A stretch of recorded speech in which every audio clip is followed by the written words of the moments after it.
Been very much looking forward to making this video, because this video is all about this.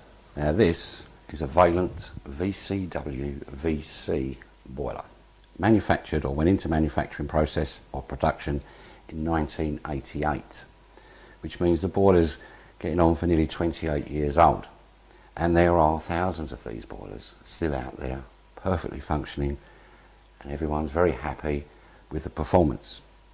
Now, this boiler is without a doubt one of the most complex pieces of engineering that I have ever seen on a domestic boiler.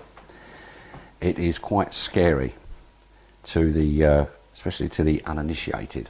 Now, it's very distinctive. It's quite easy to tell which boiler you've got, or which model you've got, because the VCW was basically built like a tank. And that's why they're still around 28 years later. And if you look at the fascia, you've got your two dials here. You've got one for temperature, one for pressure, and it's a great dial because the pressure gauge is fantastic because it's got a minimum line and it's got a green section just above the one. Very easy for consumer use.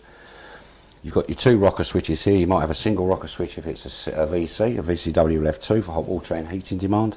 You have a lockout button, lockout neon, and a lockout reset button, and then a thermostat temperature dial. Now unfortunately I haven't got a VCW, this is a VC, but the other thing is quite easy to tell is because the whole thing's built of metal, so there's very little to go wrong with it. If you tap the front there, that's metal. Now the VC has got a grey fascia, the VCW comes with a slightly beigey colour fascia, but basically they're both VCW boilers. Now over the years I've seen this boiler absolutely destroy some very good men and their confidence, and that's because they are incredibly complex. Just the hydraulic section alone, to watch it actually operate, is quite mesmerising. You could classify it as a boiler man's pornography. It is absolutely magnificent to watch, but as I said, to the uninitiated it can be quite terrifying. Now the reason why these are such a scary boiler is because the electronic system itself comprises of 4 printed circuit boards, each having a separate function, but they all work together.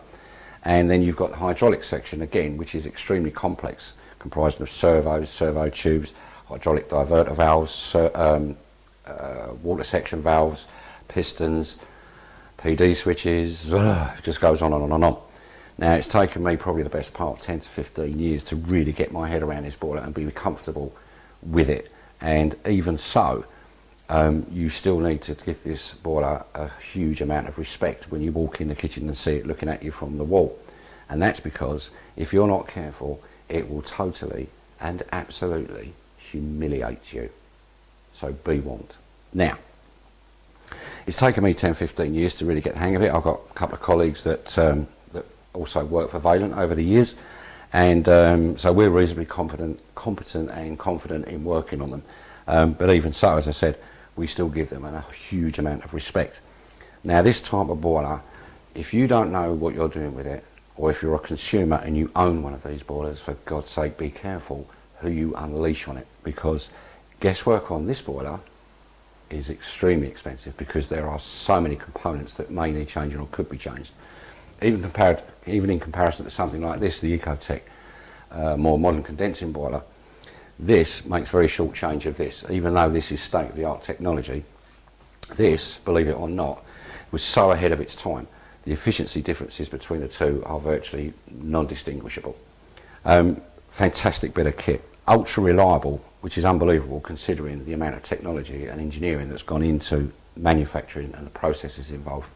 Absolutely superb piece of engineering, absolutely brilliant.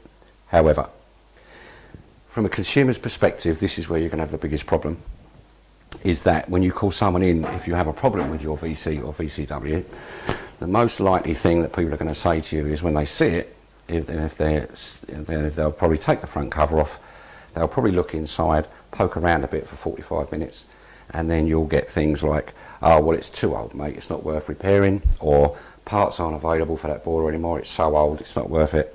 Oh, it's costing you a fortune on your gas bill, you'd be better off, you'd save so much money by putting a new condensing boiler in.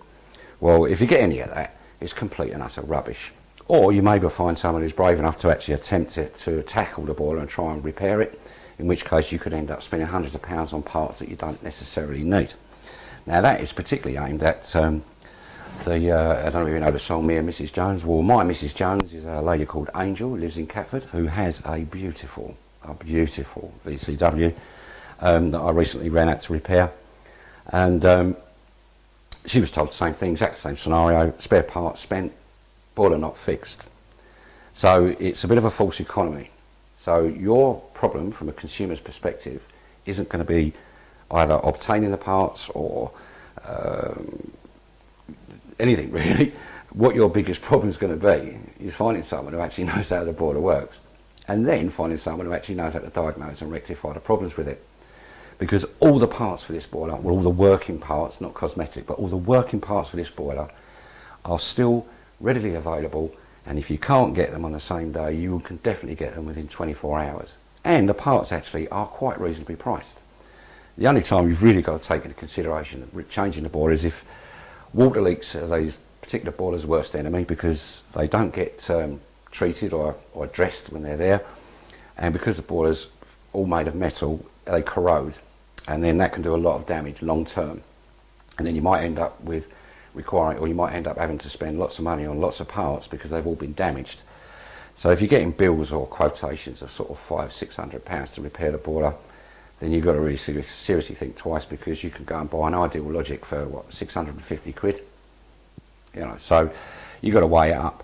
But basically, if you need the boiler repaired and it's only going to cost you 200 to 300 quid, there's no reason why the boiler can't go on for a good few more years. It's a fantastic piece of kit, unbelievably reliable considering the technology and the complexity of the unit. But as I said, your biggest problem is going to be finding someone who actually knows how these work, and then finding someone who knows how to fix them. Because, yes, wonderful.